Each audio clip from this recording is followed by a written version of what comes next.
29 November रोजी रत्नागिरी शहरातील श्री भैरव मंगल कार्यालय येथे परमपूज्य कानिफनाथ महाराजांचा प्रवचन व दर्शन सोहळा उत्साहात संपन्न झाला।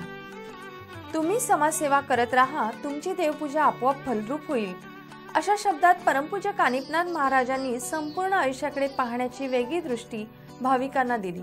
या सोहळ्यानिमित्त संस्थानाच्या दुर्बल घटक पुनर्वसन उपक्रमांतर्गत रत्नागिरीतील कुष्ठरोग वसाहतीतील 33 कुटुंबियांना ब्लँकेट्स, साड्या, शर्ट व पॅन्ट यासाठी कापड आणि मिठाईचे वाटप करण्यात आले।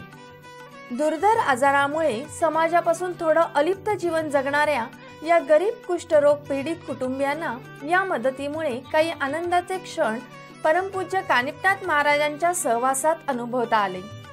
या कार्यक्रम प्रसंगी दैनिक रत्नागिरी टाइम्सचे संपादक श्री उल्हास घोसाळकर, प्रसिद्ध हृदयरोग तज्ञ डॉक्टर संजय लोटलीकर इत्यादी मान्यवरांच्या हस्ते या वस्तू प्रदान करण्यात आल्या। जगद्गुरु नरेंद्राचार्यजी महाराज, कानिफनाथ महाराज आणि त्यांच्या प्रेरणेने सुरू झालेले हे संस्थान यांचं जो विधायक कार्याचा आपण जर लेखाजोखा पाहिला आणि ज्या संपूर्ण विधायक कार्याची जंत्री करायची म्हटली तर ती प्रचंड मोठी जंत्री होईल आणि त्यांचं हे विधायक कार्य हे डोंगरा एवढं आहे,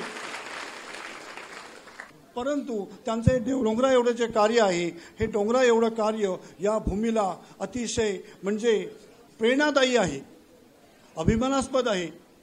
या परशुराम भूमीचे सुपुत्र आज संपूर्ण हिंदू धर्माचे जगद्गुरू झाले, याचा आम्हा सर्वांना अभिमान वाटतो।